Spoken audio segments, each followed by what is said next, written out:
Welcome to another deep dive. This time we're going to be looking at the first book of the Stormlight Archive, The Way of Kings, by Brandon Sanderson. It's an epic fantasy novel. Takes place on Roshar, a planet that's constantly being hit with these massive high storms that shape the land. Yeah. I mean, even like the plants and animals have to adapt to survive these incredibly powerful storms. It's crazy. Right, from the prologue, Sanderson kind of throws us into the action with this assassination, actually. Yeah, the assassin in white. And this really sets off the events of the whole book, really, right? This Mhm. assassination Yeah. starts this whole chain reaction. So who are some of the main players we meet early on? Well, there's Kaladin. Okay. He's a skilled surgeon, but he's been betrayed and then sold into slavery and ends up as a bridge man on the Shattered Plains. So he's going through a lot emotionally. He's dealing with despair and loss and like just this constant threat of death. Yeah, I mean, the bridge runs, that's just brutal. And we see how that really impacts Kaladin. But even still, he kind of refuses to give up, like in that scene early on where he saves that young recruit. Right, Sen. Yeah, Sen. Yeah, and you really see that he's willing to put himself at risk to protect others, even when he's facing, all this hardship himself. And it's not just that one time. That sense of honor really drives him throughout the story. Yeah. But okay, so we've got Kaladin. Who else is out there? We also meet Shallan Devar, Okay. and she's from a noble family, but they're facing hard times, so she comes up with this plan to save her family. Which is to steal. To steal a soul caster. That's pretty bold. I mean, soul casters are super rare and powerful magic devices. So who is she trying to steal it from? Well, her target is Jasna Kholin. She's a scholar, but also, the sister of the assassinated king. Oh, wow. So Shallan sets out to become Jasna's ward to get close to her, right? But the whole time she's really planning this heist. What I love about Shallan, though, is that she's so sharp and witty. And she really pushes back against Jasna's teachings. Right, and as they travel together, you see Shallan starting to uncover some secrets, like about the ancient Knights Radiant. Oh, yeah, the Knights Radiant. And the history of the Voidbringers. So we've got Kaladin struggling to survive, Shallan scheming and learning, and who's the third character that we meet in this first section? Yeah, so we also meet Dalinar Kholin. He's a high prince who's dealing with grief and guilt over his past. And he also starts having these strange visions during Highstorms. Yeah, I remember when I first read this book, I was so intrigued by Dalinar. Like, is he a wise leader, or is he kind of losing it? Yeah, and some people definitely question his sanity, but you also see, like, his strong sense of duty and honor.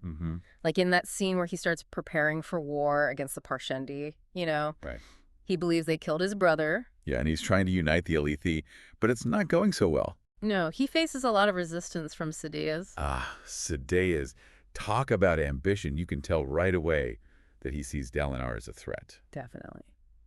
So we've got these three distinct storylines, each with these complex characters, and right from the start you can tell that something big is coming. Oh, yeah, and in part 2, the illuminating storms, things really start to heat up. Okay, so we've got these three main characters, Kaladin, Shallan, and Dalinar, all facing these really tough challenges. Yeah. So as we get into part 2, how do their stories kind of start to connect? Well, we see Kaladin kind of step up as a leader among the bridgemen. Okay. Like when he stands up to that taskmaster to protect his crew. Oh, yeah, he's not going to let anyone just walk all over them. Exactly, and that defiance, it really earns him respect from the other bridgemen, even though it was a risky move. Yeah, and he doesn't stop there. He actually starts training them. Yeah, he teaches them what he knows about medicine and strategy. It's pretty amazing how he manages to create this sense of hope and brotherhood in such a brutal environment. It's like he's showing them that even in the darkest times, there's still something worth fighting for.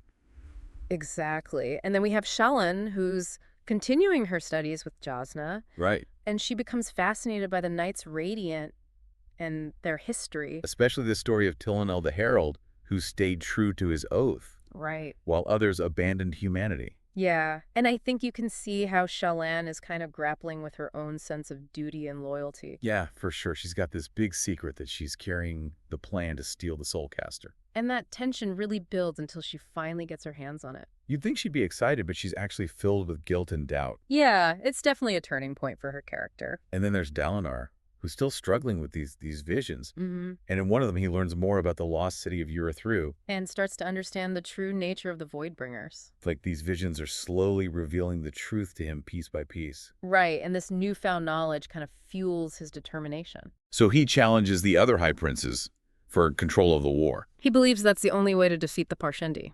But it's a huge gamble, right? Yeah. Especially with Sadeas lurking in the shadows. Definitely, you can tell that Sadeas is not to be trusted. So we have Kaladin uniting the Bridgemen, Shallan wrestling with her conscience, and Dalinar taking a stand for unity. Yeah, and in the next two parts, Dying and Storm's Illumination, the stakes just get even higher.